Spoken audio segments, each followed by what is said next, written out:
bi'ibadihi nahjas siratal mustaqim wahtassa bil inayati man ata ila babihi biqalbin salim. Ashhadu an la ilaha illallah wahdahu la syarikalah wa ashhadu anna sayyidina Muhammadan abduhu wa rasuluh.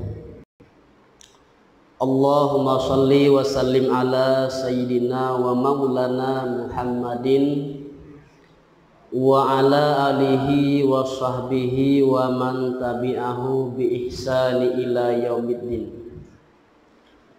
Amma ba'du fa ya ibadallah, usikum wa iyaya bitaqwallahi faqad fazal muttaqun. Ittaqullaha haqqa tuqatihi wa la tamutunna illa wa antum muslimun. Subhanaka la ilma lana illa ma 'allamtana innaka antal alimul hakim. Qala rabbi shrah li sadri wa yassir li amri wahlul 'uqdatam min lisani yafqahu qawli. Para jamaah salat Isya dan para pemirsa yang dirahmati Allah Subhanahu wa taala, mengawali kajian ini marilah kita bersyukur kepada Allah Subhanahu wa taala yang sampai saat ini masih memberi kita kesempatan untuk menikmati hidup, untuk menghirup udara yang segar. Kita masih diberi kesehatan sehingga kita bisa beribadah kepadanya. Salawat dan salam semoga selalu dicurahkan kepada junjungan kita Nabi besar Muhammad sallallahu alaihi wasallam yang diutus sebagai pembawa rahmat bagi sekalian alam. Ma'asyiral muslimin rahimakumullah. Kembali kita bertemu di seri kajian tasawuf kitab Al-Hikam. Seperti biasa, sebelum kita mulai marilah kita hadiahkan Al-Fatihah kepada pengarang kitab, juga kepada pengarang syarah, umumnya kepada seluruh guru-guru para alim ulama yang telah berjasa membimbing kita kepada agama Allah Subhanahu wa taala. Ala hadhihi niyyah wa ala kulli niyatin shalihah wa ila hadratin nabil mustafa Muhammad sallallahu alaihi wasallam. Bismillahi al-Fatihah. Auzubillahi minasyaitonir rajim. Bismillahirrahmanirrahim. Maliki yaumiddin. Iyyaka na'budu wa iyyaka nasta'in.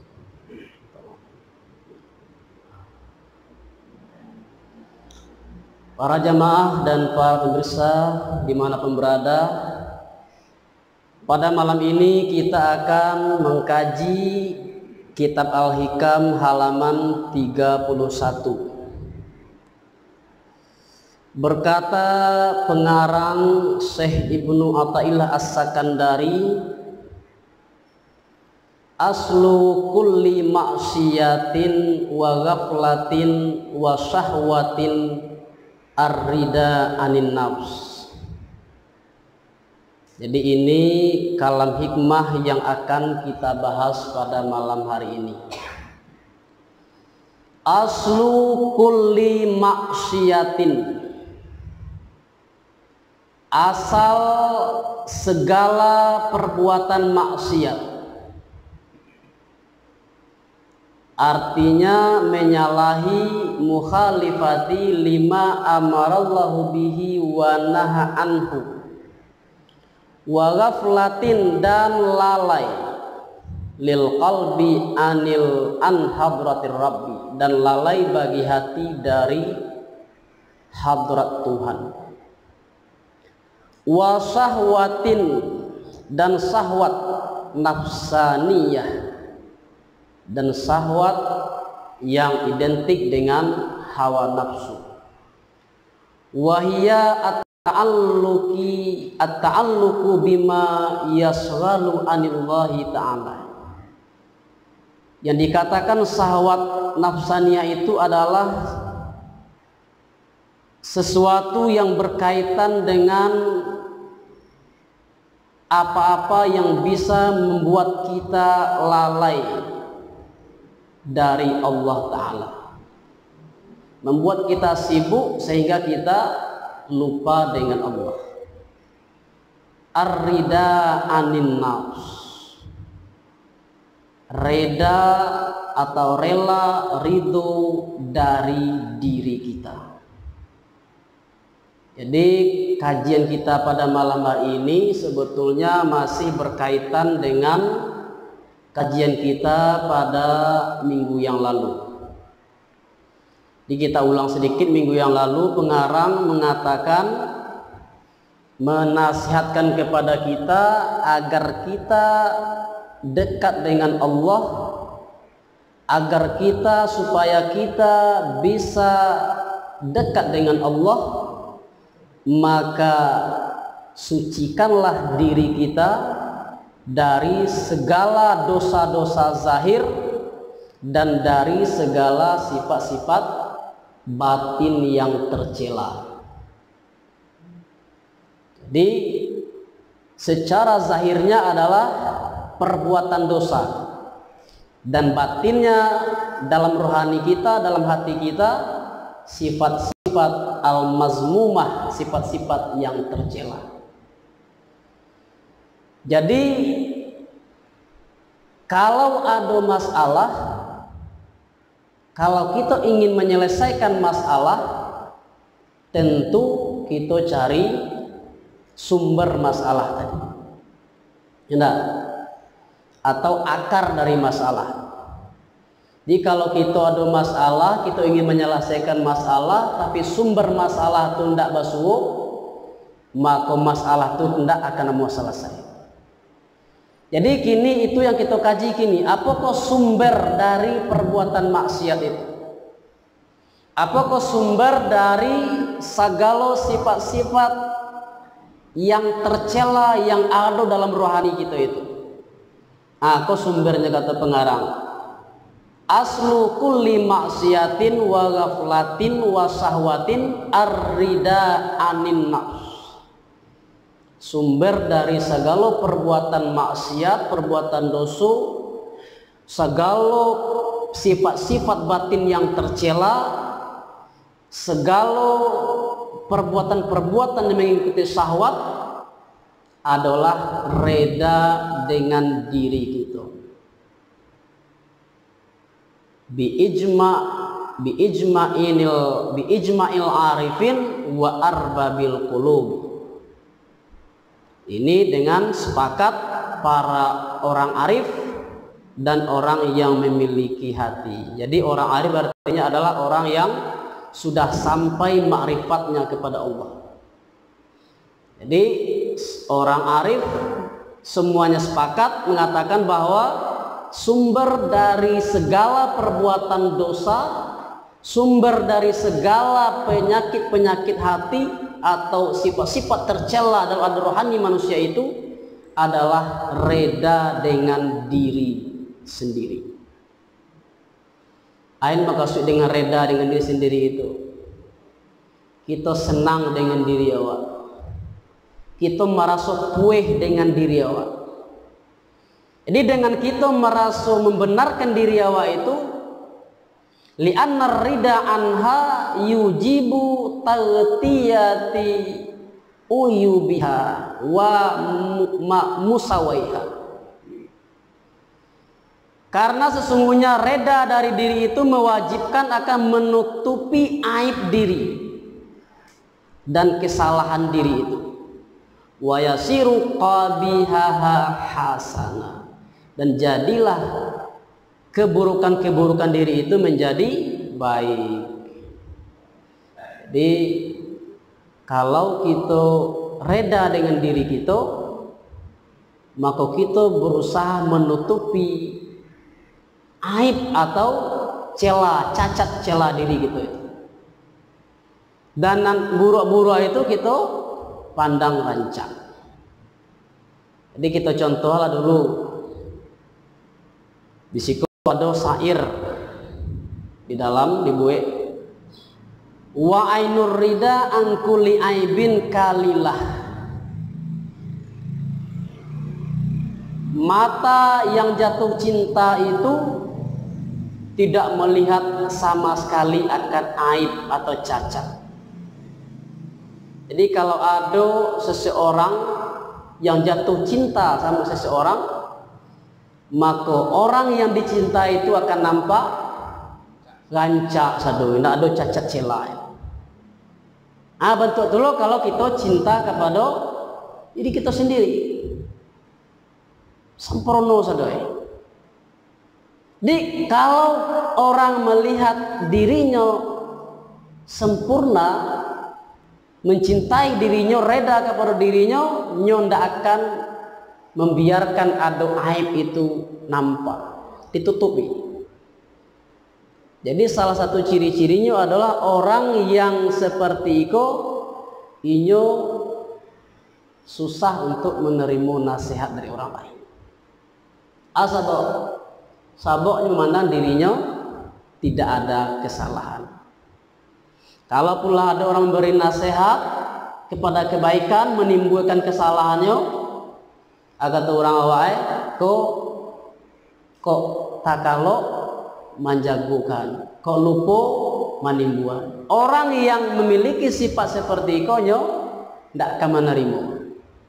Sabuk apa? Sabuknya tidak nampak aib diri tadi itu. Karenalah reda dengan diri sendiri. Nyo baik 100%, sempurna. Atau disabik orang Jawa, pepatah mengatakan gajah di seberang lautan nampak. Tungau di seberang lautan nampak, tapi gajah di pelupuk mata tidak nampak. Jadi orang sifat manusia itu yang banyak, kesalahan orang lain sakit nampak, dicuki-cuki, dicari-cari kesalahan orang lain. Tapi kesalahan diri sendiri yang begitu besar tidak nampak. Jadi kita ambil contoh yang lain seperti dalam pilpres yang lalu, begitu jadi pilpres. Kalau pendukung calon 01 contohnya, kalau ada kebaikan-kebaikan atau sisi kelebihan dari calon 01 pasti disebar-sebarkan di medsos, ini kebaikan, ini kebaikan. Tapi kalau ada kekurangannya, amanya menyebarkan, ditutupi. Itu untuk mudah memahami kita, bantu dulu lah ke diri kita. Di orang yang reda dengan dirinya itu akan menutupi aib diri, sehingga nyo sendiri berusaha untuk tidak melihat aib diri tadi. Wa yasiru qabiha hasanah, jadilah keburukan-keburukan diri itu menjadi baik. Faman radiya an nafsihi istahsana halaha wa sakana ilaiha. Maka barang siapa yang reda dengan dirinya, dia akan mengatakan baik kelakuannya diri itu, sifat-sifat diri itu baik. Wa sakana ilaiha, dan dia merasa tenang, merasa nyaman dengan diri tadi itu. Cobalah kita cari lihat, ada manusia, ada orang seperti orang Islam seperti yang masih berbuat maksiat, diberi nasihat oleh orang lain, dia tidak bisa menerima, atau belum bisa melaksanakan ketaatan amal ibadah, diajak orang lain, dia tidak mau menerima. Sebabnya merasa benar, tidak ada salah.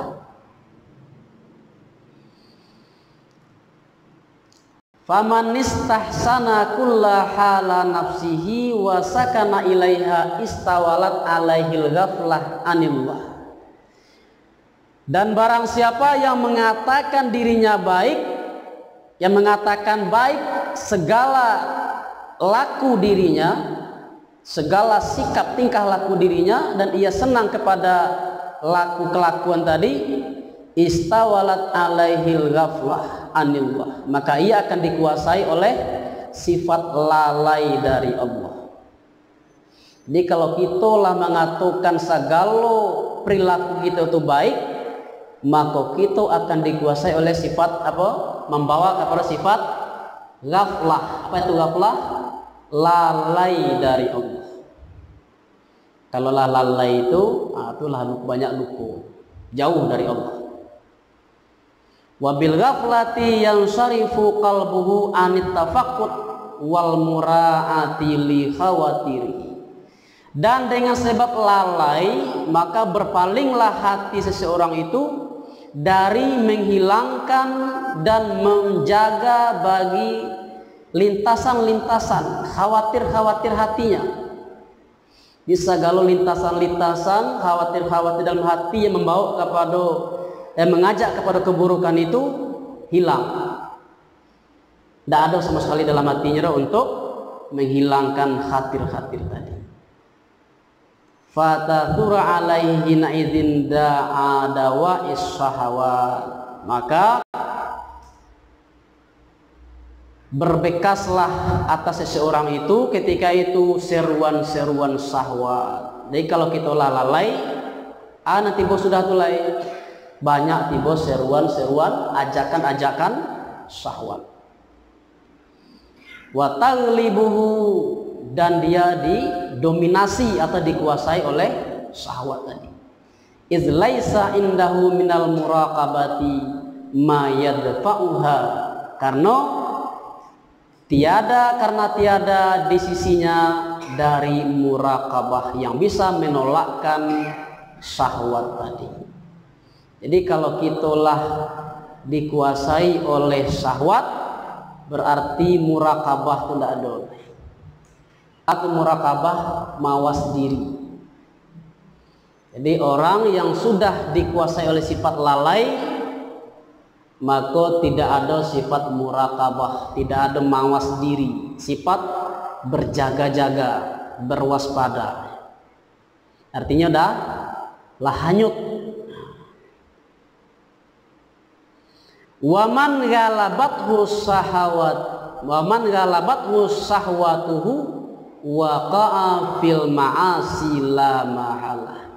Dan barang siapa yang sudah dikuasai oleh syahwat,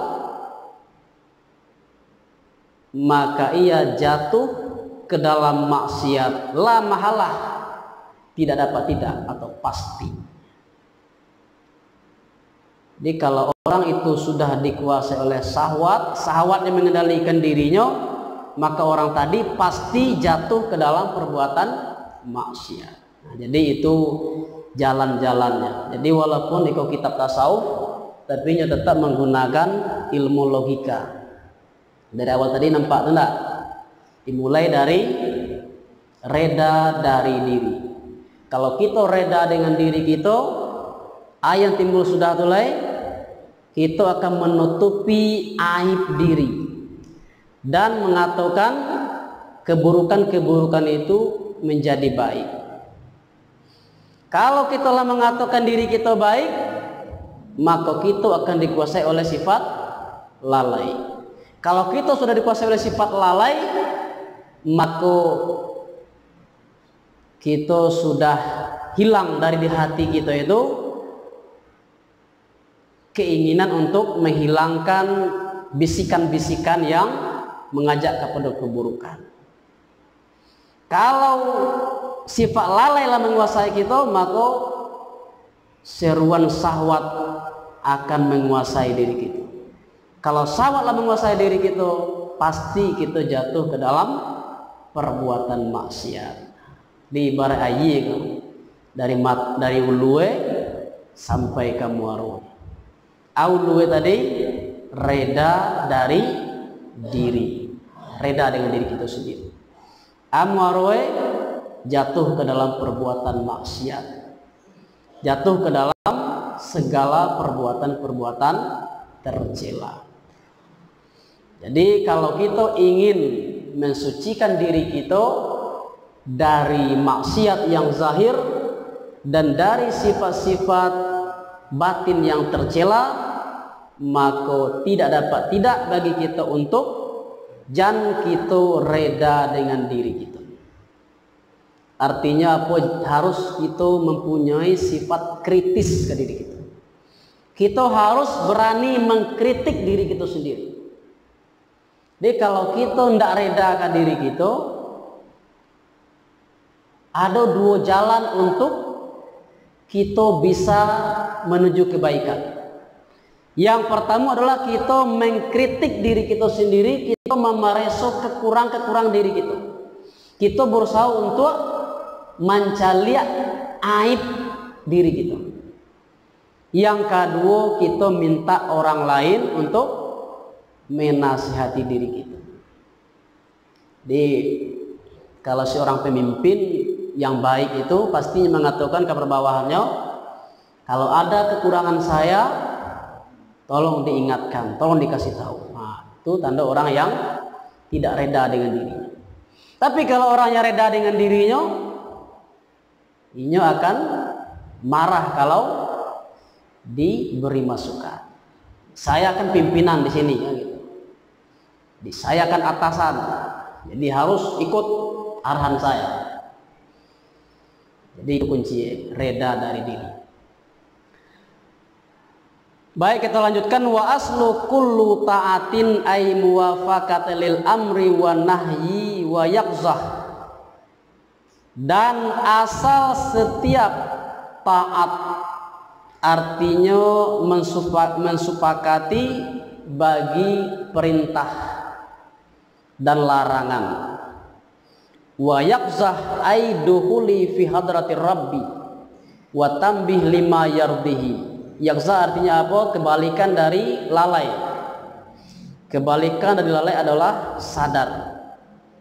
Artinya masuk ke dalam hadrat Tuhan dan sadar dan ingat bagi apa-apa yang diredai oleh Allah.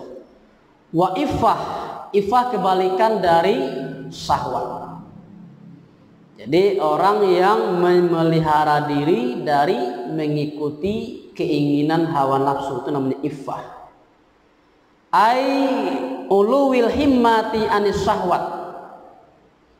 Artinya iffah itu adalah tingginya cita-cita dari syahwat. Jadi syahwat itu adalah keinginan-keinginan yang rendah.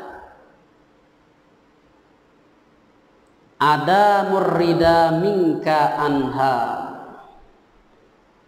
Jadi asal dari setiap taat adalah tiadanya reda dari diri. Tiadanya reda dari engkau dari diri. Jadi kita tidak reda kepada diri kita. Itu asal atau sumber dari setiap ketaatan.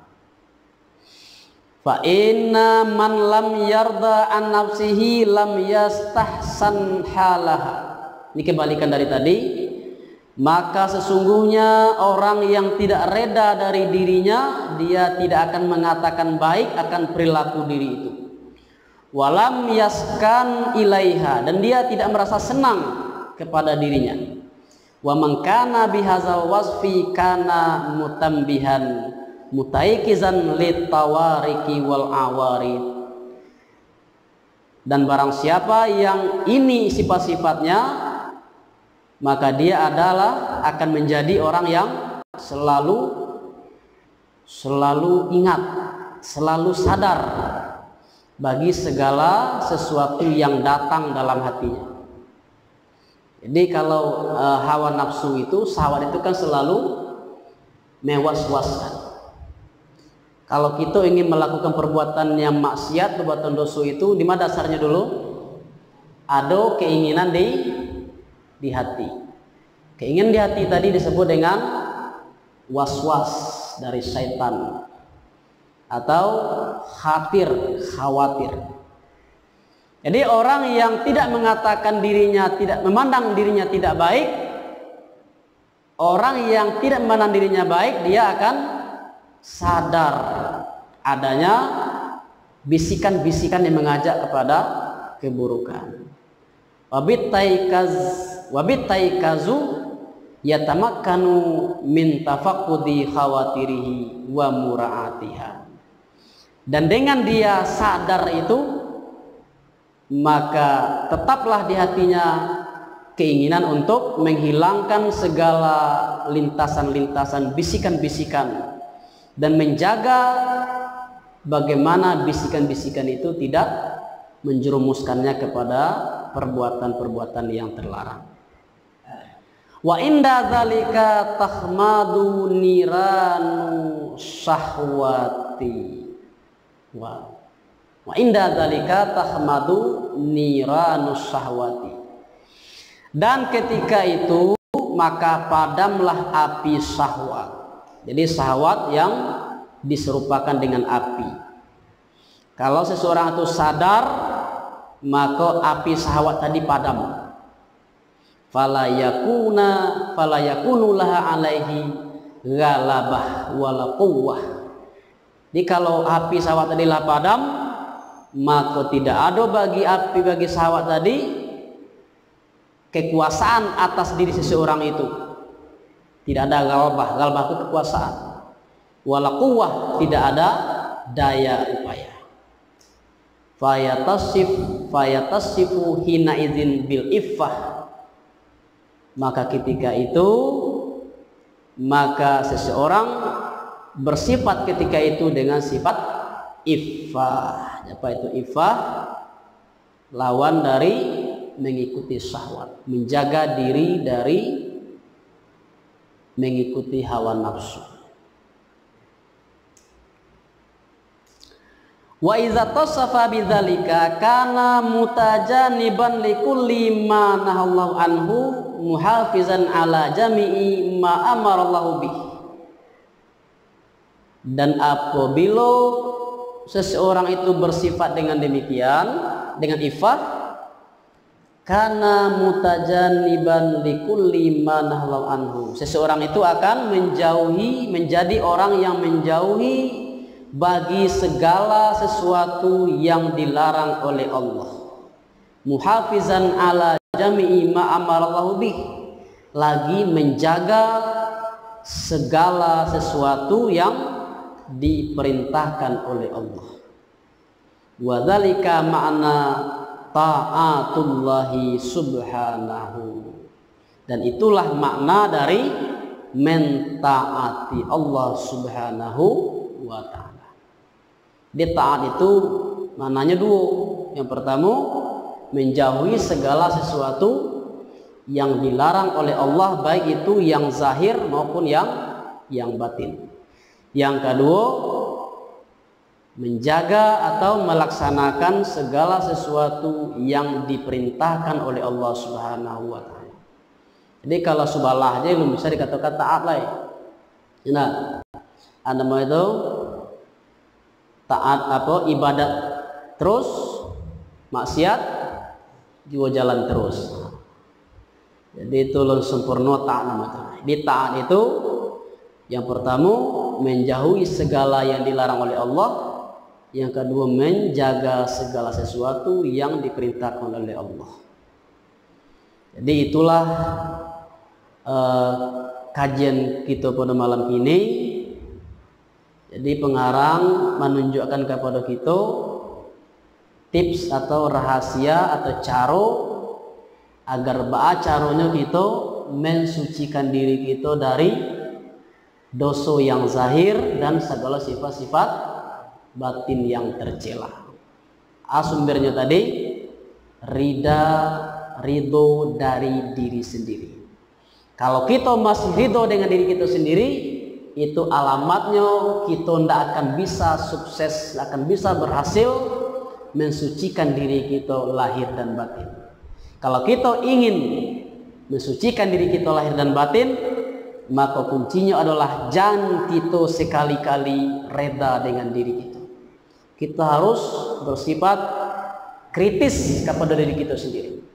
Kita harus mencaliak, memareso, timbang kekurangan diri kita.